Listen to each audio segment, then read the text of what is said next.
Oh, we're halfway there. Good job, us. We're halfway. November 15th.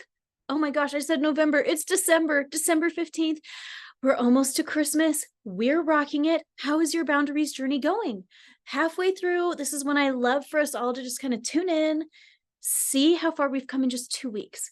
2 weeks. Is it a whole new world for you? Because I would bet that for a lot of us it is. And I just feel so excited about that. Look at how we're healing our lives and like getting our stuff together. Every time that you work on yourself, you don't even have to work on anybody else. You work on you. It gives everyone else in your life permission to get their own stuff together too. Everyone heals when you heal. And you don't have to force it. You don't have to do it for them. You don't have to usurp their healing journey. You get to focus on you. And the more that you heal, the more it opens up the space to let everybody else heal too. Just like we were talking about the other day about how sometimes our big dramas are caused because we try to control the people around us and then they rebel. As soon as we stop wanting to control them because we've healed that part of ourselves that needed control, then they stop rebelling and then everybody can just get along. I bet some of you have had that experience in the past 2 weeks, and I just feel so happy about it. I will love to hear more about it in my Facebook group, Intuitive Healing with Ali Doucette. Oh my goodness. What changes have you seen? Today, we have some really good tapping scripts, so let's jump in and just do them. Go ahead and tap, tap, tap. I now accept that sometimes problems really are my fault. Is that a hard one? We'll do it again. I now accept that sometimes problems really are my fault. I can acknowledge and apologize appropriately when problems really are my fault. I know how to live without blaming others for what is wrong in my life. The quality of my life is due to the quality of my thoughts and my emotions and my boundaries, not other people's actions or words or behaviors. Let's go ahead and breathe it in. Breathing in that understanding that the way that our lives are, the quality of our lives is due to the quality of our own thought processes. Our own thought processes lead to our actions. The higher quality thoughts that you think, the higher quality of life you're going to lead. And that's what this is all about. So thanks for showing up every day. If you have a friend that, I don't know, comes to mind today, feel free to invite them along on the journey, not in a controlling way, but just if your body is like, yes, if you feel that little divine nudge that says, hey, this person would really benefit from this. We're doing this in a healthy way that honors everybody's boundaries. You can upgrade your life, and it is as easy as upgrading your thoughts. You change the way that you think, and everything else falls into place.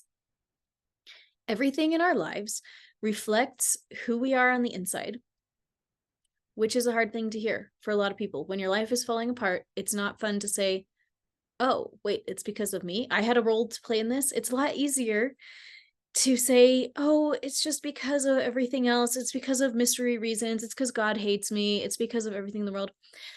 I really believe that God does not cause our suffering. I really believe that God's on our team all the time. I really believe that. Even in Job, I know I've said this before. A lot of people say, oh, God just wants people to suffer. Look at Job. The book of Job has a really interesting phrase in there. At one point, I think it's in chapter 3, go look it up yourself. Job laments, all that I have feared has come upon me. That's what he says. All that I feared has come upon me. What is that? Because that sure sounds like he was living a fearful existence. Like his internal self was full of fear and he attracted the things that he feared. Our lives are a mirror for what is going on in our souls. So you clean up your soul, the mirror changes too.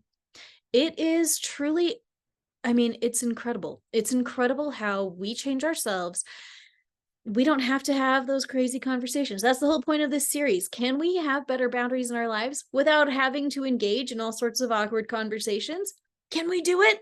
Yes, we can. Yes, we can. And I think a lot of us are, and I'm really proud of all of us. Boundaries are an inside job.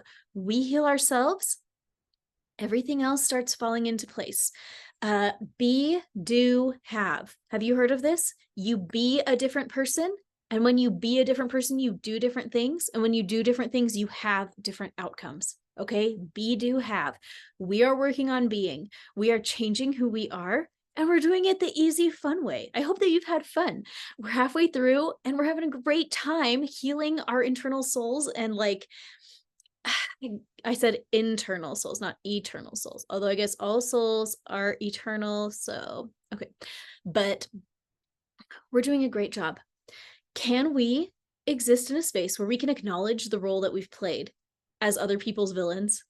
And can we, you know, approach that respectfully and appropriately and acknowledge the role that we've played and the damage that we've caused?